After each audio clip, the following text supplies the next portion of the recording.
Praise the Lord. ரீசெண்டாக நான் ஒரு விஷயம் ஒன்று பார்த்தேன். ஆண்டவர் இன்னைக்கு உங்ககிட்ட வந்து உங்களுக்கு என்ன வேணும்னு கேட்டால் நீங்கள் என்ன சொல்லுவீங்க அப்படின்னு சொல்லி ஒருத்தங்க ஒரு கொஸ்டின் கேட்டிருக்காங்க. அதுக்கு நிறைய பேர் ரிப்ளை பண்ணியிருக்காங்க. அதில் ஒரு சில ரிப்ளைஸை நான் ரீட் பண்ணுறேன். ஆண்டவர் இந்த உலகத்தை ஆசீர்வதிக்கணும்னு கேட்பேன். ஆண்டவர் எல்லாருக்கும் சமாதானத்தை கொடுக்கணும்னு நான் கேட்பேன். ஆண்டவர் எல்லாருடைய பாவங்களையும் மன்னிக்கணும்னு சொல்லி நான் கேட்பேன். இந்த உலகத்தில் ஆண்டவருக்கு நேராக எழுப்புதல்கள் உருவாகணும் அப்படின்னு சொல்லி நான் கேட்பேன். ஆண்டவர் இந்த உலகத்துக்கு என்னை என்ன நோக்கத்துக்கு அனுப்புனாரோ அந்த நோக்கம் நிறைவேறணும்னு சொல்லி நான் கேட்பேன். நான் இதெல்லாம் ஆண்டவர்கிட்ட கேட்பேன் அப்படின்னு சொல்லியிருக்காங்க. இப்போ நான் ஒரு விஷயம் கேட்குறேன். இன்னைக்கு ஆண்டவர் வந்து உங்ககிட்ட உனக்கு என்ன வேணும்னு கேட்டா நீங்க என்ன கேட்பீங்க?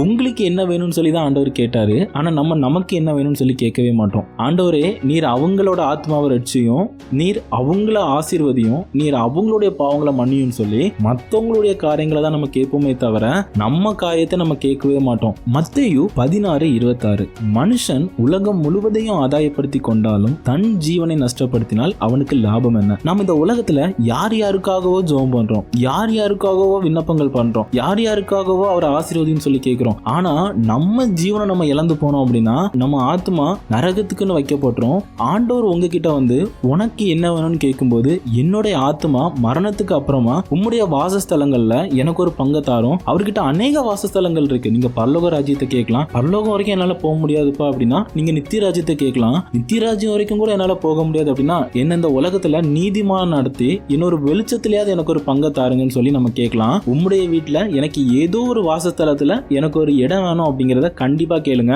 இதை நீங்க மிஸ் பண்ணிடாதீங்க. சரி, இப்ப நம்ம அடுத்த கான்செப்டுக்குள்ள போலாம். நம்மள எல்லாருக்கும் ஒரு பழக்கம் இருக்கு, அடுத்தவங்களுக்காக விண்ணப்பம் பண்றது, வைராக்கியமா நின்று ஜெபம் பண்றது. இத பத்தி நம்ம பார்க்கலாம். லூக்கா 23:28 எருசலேமின் குமாரத்திகளே, நீங்கள் எனக்காக அழாமல் உங்களுக்காகவும் உங்கள் பிள்ளைகளுக்காகவும் அழுங்கள்னு சொன்னாரு. இப்ப நம்ம எல்லாம் என்ன பண்ணிட்டு இருக்கோம்? மத்தவங்களுக்காக ஜெபம் பண்றோம், ஒரு வியாதியஸ்தனுக்காக போய் ஜெபம் பண்றோம். ஆனா அவனுக்கு இந்த வியாதி எதனால வந்ததுங்கிறது நமக்கு தெரியாது இல்ல. இப்போ ஒரு அக்கிரமக்காரன் ஒரு அக்கிரமம் பண்றான், அதனால அவனுக்கு ஒரு வியாதி வருது. உங்களை அந்த வியாதிக்கு ஜெபம் பண்ண கூடுவான், நீங்களும் போய் ஜெபம் பண்ணுவீங்க. ஒரு அக்கிரமக்காரனுக்கு சகாயம் பண்ண போனீங்கன்னா அவன் பிராணனுக்கு உன் பிராணன் ஈடாகும் அப்படின்னு சொல்லி அவரே சொல்லிட்டு போனாரு. சோ அதனால என்னைக்குமே நீங்க வந்து வேண்டிக் கொள்ளும் போது உங்களுக்காகவும் உங்க பிள்ளைங்களுக்காகவும் வேண்டிக் கொள்ளுங்க, உங்களை சார்ந்து இருக்கிறவங்களுக்காக வேண்டிக் கொள்ளுங்க. அதை விட்டுட்டு மற்றவங்களுக்காக வேண்டிக் கொள்றேன்னு சொல்லி வேண்டிக் கொள்ளாதீங்க. இதை கேட்கிற எல்லாருக்கும் ஒரு சந்தேகம் வந்திருக்கும். இயேசு கிறிஸ்து இந்த உலகத்துக்கு வந்தாரு, அவர் இந்த உலகத்துக்காக வேண்டிக் கொண்டாரு, இந்த உலக மக்களுக்காக ரத்தம் சிந்தினாரு. அவருடைய பிள்ளையான நான் அவருக்கு சாட்சியா வாழ வேண்டாமா? நான் அப்போ உலகத்துக்காக ஜெபம் பண்ண வேணாமா அப்படின்னு சொல்லிட்டு உங்களுக்கு ஒரு கேள்வி வரும். அதுக்கு நான் பைபிள்ல இருந்து ஒரு காரியத்தை சொல்றேன். யோவான் 17:9 உலகத்திற்காக வேண்டிக் கொள்ளாமல் நீர் எனக்கு தந்தவர்களுக்காக வேண்டிக் கொள்கிறேன்னு இயேசு கிறிஸ்துவே சொன்னாரு. சீஷர்கள் கிட்ட சொல்றாரு, நான் உலகத்துக்காக வேண்டிக் கொள்ளல, நான் எனக்கு தரப்பட்டவங்களுக்காக வேண்டிக் கொண்டேன். அதே மாதிரி நீங்களும் உலகத்துக்கு போகும்போது நீங்க உலகத்திற்காக வேண்டிக் கொள்ள வேண்டாம், உங்களுக்கு தரப்பட்டவங்களுக்காக நீங்க வேண்டிக் கொள்ளுங்கன்னு சொல்லி டீச்சர்களுக்கு ஒரு உதாரணத்தை சொன்னாரு. அப்போ நம்ம எல்லாம் எப்படி? நம்ம தான் உலகத்துக்காக தானே ஜெபம் பண்ணுவோம். நீங்க இந்தியாவை காப்பாத்துங்க, உக்ரைனை காப்பாத்துங்க, ரஷ்யாவை காப்பாத்துங்கன்னு தானே ஜெபம் பண்ணுவோம். ஆனா தேவகுமாரன் என்ன சொன்னாரு? நான் உலகத்துக்காக எல்லாம் வேண்டிக் கொள்ளல, நான் எனக்கு தந்தவங்களுக்காக தான் வேண்டிக் கொண்டேன்னு சொன்னாரு. நமக்கு தரப்பட்டவங்களுக்காக மட்டும்தான் நம்ம வேண்டிக் கொள்ளணும். அதனால ஆண்டவருடைய பாதையில நடக்கிறவங்களுக்காக வேண்டிக் கொள்ளுங்க, உங்களுக்காக வேண்டிக் கொள்ளுங்க, உங்களை சார்ந்து இருக்கிறவங்களுக்காக வேண்டிக் கொள்ளுங்க. அப்போ உங்க எல்லாருக்கும் ஒரு டவுட் வரும், நான் ரொம்ப நீதிமான்பா, நான் வந்து யாரை வேணா காப்பாற்ற அளவுக்கு நான் நீதிமான் அப்படின்னு சொல்லிட்டு உங்களுக்கு ஒரு டவுட் வரும். அப்படி டவுட் வந்துச்சுன்னா நான் இன்னொரு வசனம் சொல்றேன். எசேக்கியேல் 14:20 நோவா, தானியேல், யோபு நினைச்சா கூட தங்களோட நீதியினால தங்களோட பிள்ளைகளை கூட காப்பாற்ற முடியாது அப்படின்னு சொல்லி எழுதி கொடுத்திருக்காரு. அவங்க நீதியோடவா நம்ம நீதி அதிகமா இருக்க போது? அவங்களாலே காப்பாற்ற முடியாதுன்னா நம்மளால காப்பாற்ற முடியுமா? இப்போ நம்ம இதுக்கான உதாரணங்களை பார்க்கலாம். தேவனாகிய கர்த்தர் இந்த பூமியில ஒரே ஒரு மனுஷன் கிட்ட மட்டும்தான் உனக்கு என்ன வேணும்னு சொல்லி கேட்டிருக்காரு. அது நம்ம எல்லாருக்குமே தெரியும். சாலமோன் கிட்ட கேட்டிருப்பாரு. 2 நாளாகமும் 1ஆம் அதிகாரம் 7வது வசனத்திலிருந்து 12வது வசனம் வரைக்கும் அதை பத்தின எல்லா டீட்டெயிலும் இருக்கு.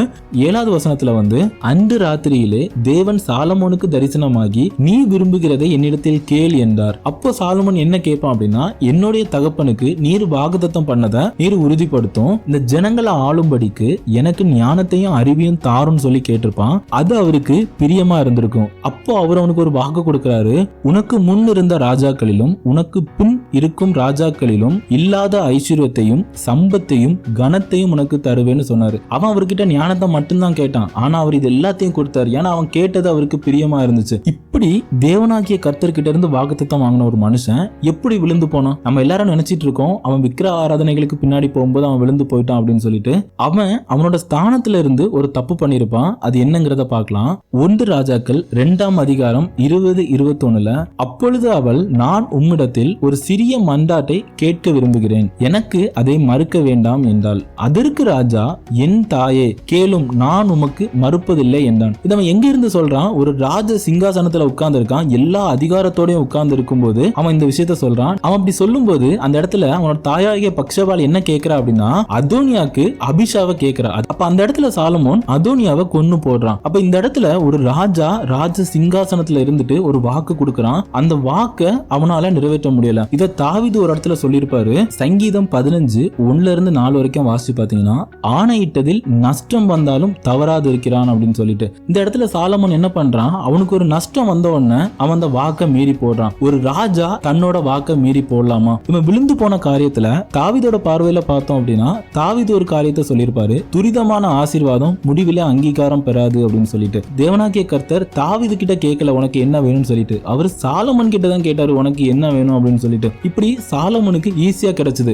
தாய் தான் இப்படி ஒரு சூழ்நிலையை அமைச்சு கொடுத்தா. அந்த சூழ்நிலையில சாலமோன் விழுந்து போனான். ஒருவேளை ஆண்டவர் அவன் கிட்ட வந்து உனக்கு என்ன வேணும்னு சொல்லி கேட்கும்போது உம்முடைய ராஜ்யம் எனக்கு வேணும்னு கேட்டிருந்தான் அப்படின்னா, இந்த சூழ்நிலைக்கு அவர் அவனை ஒப்பு கொடுத்திருக்க மாட்டாரு. பைபிள்ல ஒரு வசனம் இருக்கு, முதலாவது தேவனுடைய ராஜ்யத்தையும் நீதியும் தேடுங்கள், அப்பொழுது இவைகள் எல்லாம் உங்களுக்கு கூட கொடுக்கப்படும் அப்படின்னு சொல்லிட்டு. நம்மளுடைய வாழ்க்கையிலும் நம்ம முதல்ல அவருடைய ராஜ்யத்தை கேட்போம். சாலமோன் விழுந்து போனதுக்கு அப்புறம் தன்னை போல யாரும் விழுந்து போயிடக்கூடாதுன்னு சொல்லிட்டு நீதிமொழிகளை எழுதினாரு. நம்மள நிறைய பேர் நீதிமொழிகள்ல இருந்து நிறைய விஷயங்கள் கத்துக்கிட்டோம். ரெண்டாவது ஒரு விஷயத்தை பத்தி பார்க்கலாம். இயேசு கிறிஸ்து ஒரு ஸ்ரீ கிட்ட போய் உனக்கு என்ன வேணும்னு சொல்லி கேட்பாரு. இயேசு கிறிஸ்து சபதேயோட அம்மா கிட்ட போயிட்டு உனக்கு என்ன வேணும் அப்படின்னு சொல்லி கேட்பாரு. மத்தேயு 20ஆம் அதிகாரம் 20, 21, 22 அவர் அவளை நோக்கி உனக்கு என்ன வேண்டும் என்று கேட்டார். அதற்கு அவள், உம்முடைய ராஜ்யத்திலே என் குமாரனாகிய இருவரில் ஒருவன் வலது பாரிசத்திலும் ஒருவன் இடது பாரிசத்திலும் உட்காரும்படிக்கு அருள் செய்ய வேண்டும் என்றார். அப்போ அவர் என்ன சொல்லிருப்பாரு அப்படின்னா, நீங்க என்ன கேட்கறீங்கன்னு தெரியாம கேட்கறீங்க அப்படின்னு சொல்லியிருப்பாரு. அப்போ இயேசு கிறிஸ்து என்ன கேட்டாரு?